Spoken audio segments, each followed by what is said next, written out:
The Wonderful Wizard of Oz by L. Frank Baum. Chapter 11.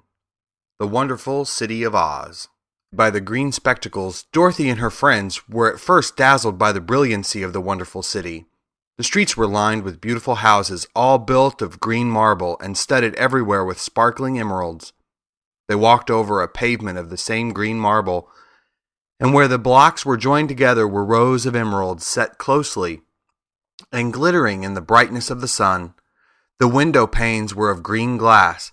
Even the sky above the city had a green tint, and the rays of the sun were green. There were many people, men, women, and children, walking about, and these were all dressed in green clothes and had greenish skins.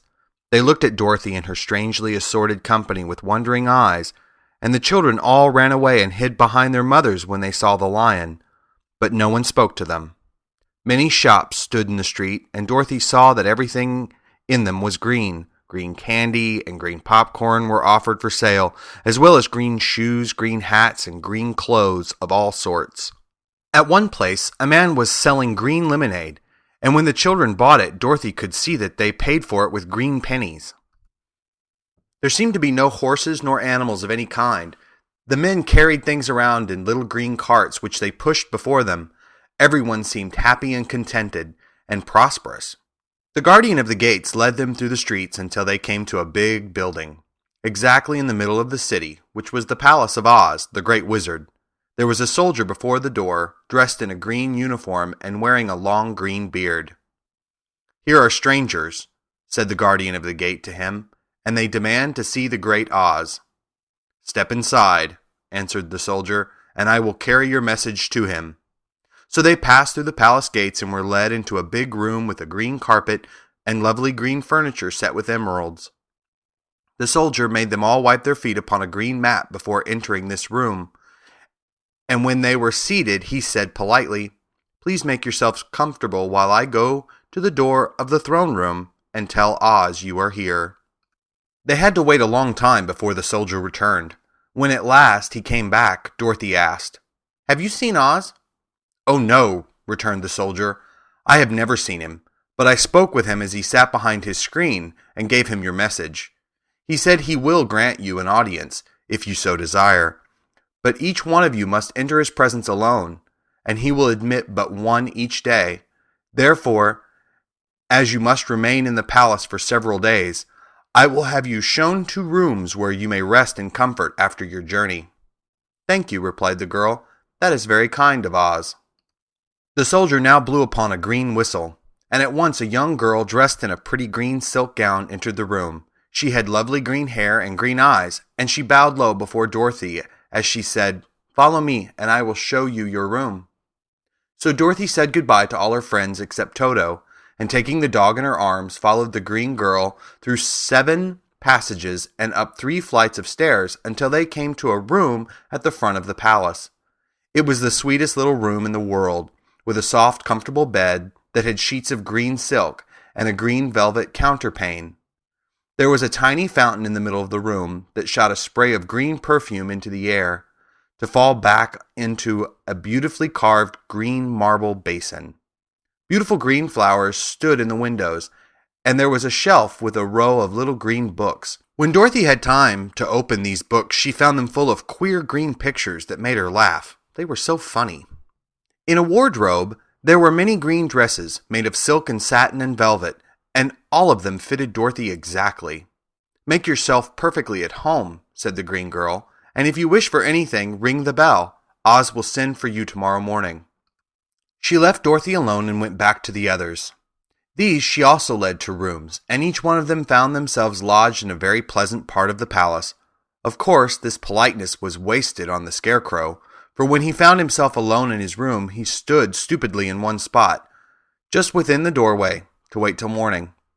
It would not rest him to lie down, and he could not close his eyes, so he remained all night staring at a little spider which was weaving its web in a corner of the room, just as if it were not one of the most wonderful rooms in the world. The Tin Woodman lay down on his bed from force of habit, for he remembered when he was made of flesh, but not being able to sleep, he passed the night moving his joints up and down to make sure they kept in good working order. The lion would have preferred a bed of dried leaves in the forest, and did not like being shut up in a room, but he had too much sense to let this worry him. So he sprang upon the bed and rolled himself up like a cat and purred himself asleep in a minute. The next morning after breakfast, the Green Maiden came to fetch Dorothy, and she dressed her in one of the prettiest gowns, made of green brocade satin. Dorothy put on a green silk apron and tied a green ribbon around Toto's neck, and they started for the throne room of the great Oz. First they came to a great hall in which were many ladies and gentlemen of the court, all dressed in rich costumes. These people had nothing to do but talk to each other, but they always came to wait outside the throne room every morning, although they were never permitted to see Oz. As Dorothy entered, they looked at her curiously, and one of them whispered, "Are you really going to look upon the face of Oz the Terrible?" "Of course," answered the girl, "if he will see me." "Oh, he will see you," said the soldier who had taken her message to the wizard, "although he does not like to have people asked to see him. Indeed, at first he was angry, and I said I should send you back where you came from. Then he asked me what you look like, and when I mentioned your silver shoes, he was very much interested. At last I told him about the mark upon your forehead, and he decided he would admit you to his presence." Just then a bell rang, and the green girl said to Dorothy, "That is the signal. You must go into the throne room alone." She opened a little door, and Dorothy walked boldly through and found herself in a wonderful place. It was a big, round room with a high arched roof, and the walls and ceiling and floor were covered with large emeralds set closely together. In the center of the roof was a great light, as bright as the sun, which made the emeralds sparkle in a wonderful manner. But what interested Dorothy most was the big throne of green marble that stood in the middle of the room. It was shaped like a chair and sparkled with gems, as did everything else. In the center of the chair was an enormous head, without a body to support it or any arms or legs whatever. There was no hair upon this head, but it had eyes and a nose and mouth, and was much bigger than the head of the biggest giant. As Dorothy gazed upon this in wonder and fear, the eyes turned slowly and looked at her sharply and steadily. Then the mouth moved, and Dorothy heard a voice say, "I am Oz, the great and terrible. Who are you, and why do you seek me?" It was not such an awful voice as she had expected to come from the big head, so she took courage and answered, "I am Dorothy, the small and meek. I have come to you for help." The eyes looked at her thoughtfully for a full minute. Then, said the voice, "Where did you get the silver shoes?" "I got them from the Wicked Witch of the East when my house fell on her and killed her," she replied. "Where did you get the mark upon your forehead?" continued the voice. "That is where the Good Witch of the North kissed me when she bade me goodbye and sent me to you," said the girl. Again the eyes looked at her sharply, and they saw she was telling the truth. Then Oz asked, "What do you wish me to do?"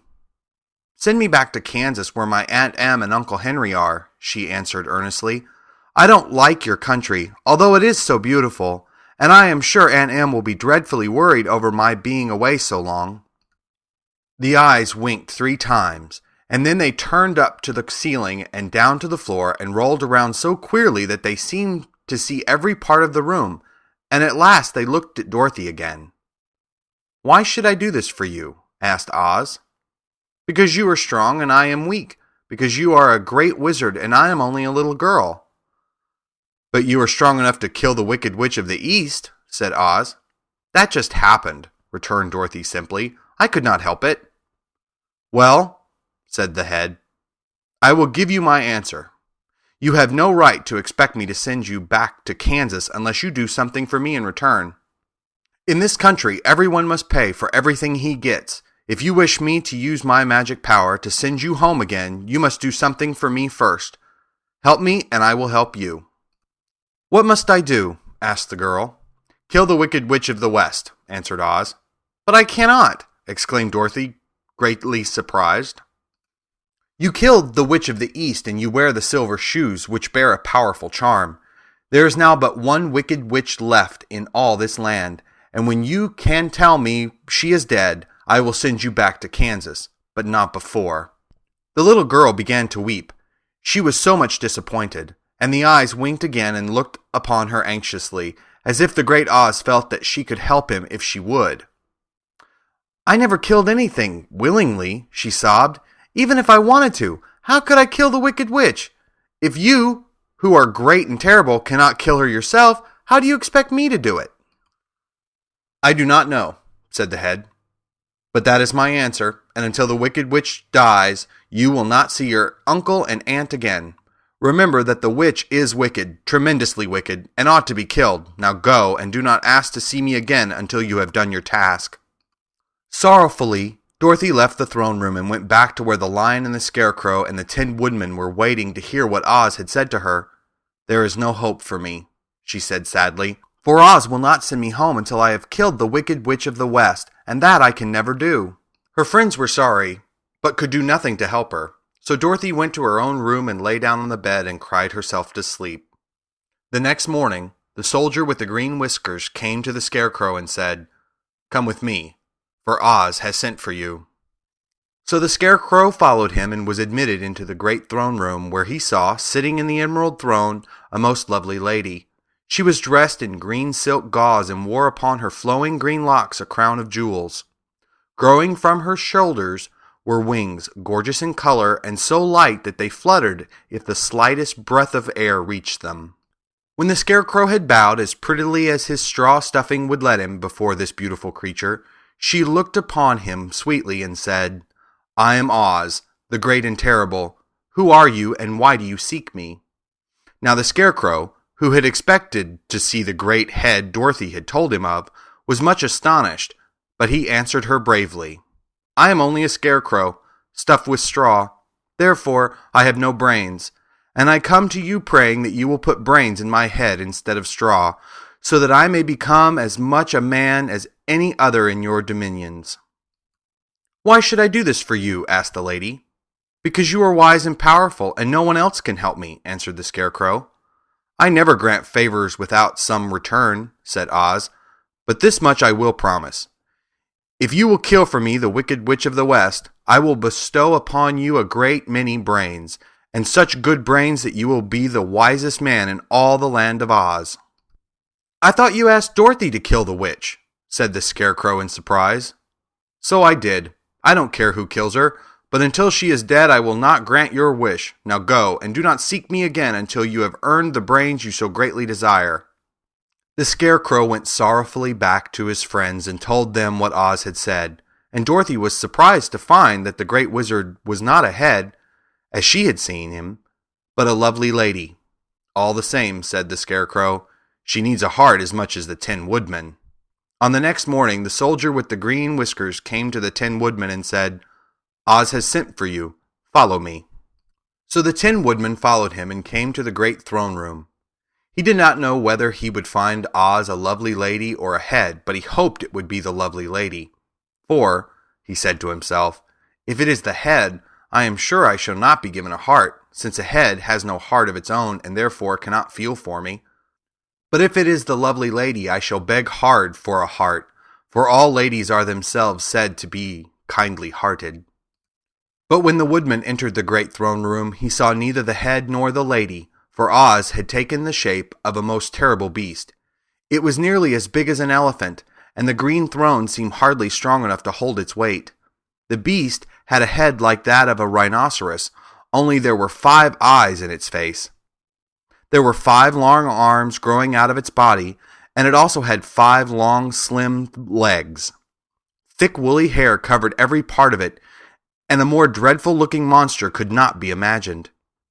It was fortunate the Tin Woodman had no heart at the moment, for it would have beat loud and fast from terror. But being only 10, the Woodman was not at all afraid, although he was much disappointed. "I am Oz, the great and terrible," spoke the beast in a voice that was one great roar. "Who are you, and why do you seek me?" "I am a woodman, and made of tin. Therefore I have no heart, and cannot love. I pray you to give me a heart that I may be as other men are." "Why should I do this?" demanded the beast. "Because I ask it, and you alone can grant my request," answered the Woodman. Oz gave a low growl at this, but said gruffly, "If you indeed desire a heart, you must earn it." "How?" asked the Woodman. "Help Dorothy to kill the Wicked Witch of the West," replied the beast, When the witch is dead, come to me, and I will then give you the biggest and kindest and most loving heart in all the land of Oz." So the Tin Woodman was forced to return sorrowfully to his friends and tell them of the terrible beast he had seen. They all wondered greatly at the many forms the great wizard could take upon himself, and the lion said, "If he is a beast when I go to see him, I shall roar my loudest, and so frighten him that he will grant all I ask. And if he is the lovely lady, I shall pretend to spring upon her, and so compel her to do my bidding. And if he is the great head, he will be at my mercy, for I will roll his head all about the room until he promises to give us what we desire. So be of good cheer, my friends, for all will yet be well." The next morning, the soldier with the green whiskers led the lion to the great throne room and bade him enter the presence of Oz. The lion at once passed through the door, and glancing around, saw to his surprise that before the throne was a ball of fire, so fierce and glowing that he could scarcely bear to gaze upon it. His first thought was that Oz had by accident caught on fire and was burning up. But when he tried to go nearer, the heat was so intense that it singed his whiskers, and he crept back tremblingly to a spot nearer the door. Then a low, quiet voice came from the ball of fire, and these were the words it spoke. "I am Oz, the great and terrible. Who are you, and why do you seek me?" And the lion answered, "I am a cowardly lion, afraid of everything. I come to you to beg that you give me courage, so that in reality I may become the king of beasts, as men call me." "Why should I give you courage?" demanded Oz. "Because of all wizards you are the greatest, and alone have power to grant my request," answered the lion. The ball of fire burned fiercely for a time, and the voice said, "Bring me proof that the wicked witch is dead, and that moment I will give you courage. But as long as the witch lives, you must remain a coward." The lion was angry at this speech, but could say nothing in reply, and while he stood silently gazing at the ball of fire, it became so furiously hot that he turned tail and rushed from the room. He was glad to find his friends waiting for him, and told them of his terrible interview with the wizard. "What shall we do now?" asked Dorothy sadly. "There is only one thing we can do," returned the lion, "and that is to go to the land of the Winkies, seek out the wicked witch, and destroy her." "But suppose we cannot," said the girl. "Then I shall never have courage," declared the lion. "And I shall never have brains," said the Scarecrow. "And I shall never have a heart," spoke the Tin Woodman.